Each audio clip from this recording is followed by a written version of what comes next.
ninkan la leeyahay Saadaq Ahmed Soone ninka Facebook ugu qoran tahay iyo Maxamed Saleemaan security madaxweynaha ciidanka madaxweynaha ka tirsan yahay Saadaq wuxuu u shaqeeyaa wasiir dawladda daxfiis ku soo biiray sida markuu ku soo biiray Abdiraxmaan Dheer oo la shaqeeya telefoonada u qaada dawladda Soomaali aniga shaqaale dawladeed ahay xafiiska waliba qaasatan waxa uu sheegay golaha wasiirada iyo Prime Ministerka shaqaalaha dawladda miyaysan shaqaalihii hor ka shaqeynay aysan xaq u lahayn aniga dawlad meeqa sana u shaqeynay nimanka xafiisiin ka tirsan shaqaalaha diidka Prime Ministerka xafiiska jooga waliba Abdiraxmaan Dheer xukumo wuxuu ninkaas idaba taagay Saadaq Ahmed Soone ninka Facebook ugu qoran tahay ninkaas uu idaba dhigtay gurigayna saaka joogo waa Soomaaliya saaka joogo waa wuxuu igu rabana ma aqaan dantu igu leeyana ma aqaan waxa ka qabana ma aqaan gabdhoodii naago ay shaqaasanay in adeeradooda walaalooda taariib ay ku soo diray taariibna waa iska la weynahay naag sharaf la liiqaana ay waxa halkaan u imaadana ayaga naftas ugu dhibaabeen maalin shabaab iska dhigi jiray ilidka madaxtooyada deganay gurigeebeen maalin warqada lagu soo dhigi jiray warheeda ilaahay ka cabsada waxa uu sheegaya madaxda dawladda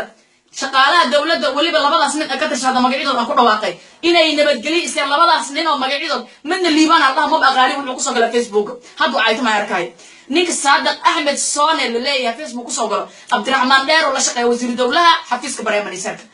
Maxamed Saleemaan ninka la leeyahay wuxuu ka tirsan yahay xafiiska madaxweynaha security waliba ilma adeer hoos madaxweynaha haddii handadaada Soomaaliya liigu wado nafteeda la soo cararay oo abtina hadana la idaba taagay Facebook da liigu caayna dawladda Finland oo soo diray la leeyahay dawladda Finland oo lisaana ka jira Soomaali handadaada taalana ma taala Finland naagiina joog ilmiina joog oo in adeeridina soo dirsateen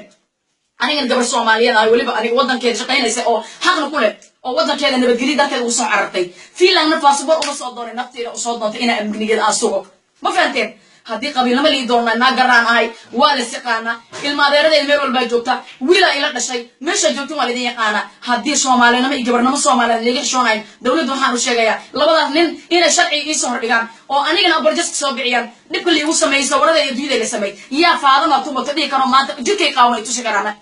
وريهاد إلهي كعبسدا برغلبات إمرسد هذا وشيء يقولها وزير البريم منستر كوجوية هي حفيز كما هويناها يا بشو حان كأهي لبضع سنين مع سليمان هي صادق أحمد صويان نك مش كسوقله لبضع سنين وحان كعبسنا يا وزير الدولة ولي صادق وياه أو كان تلفون متقاط هذا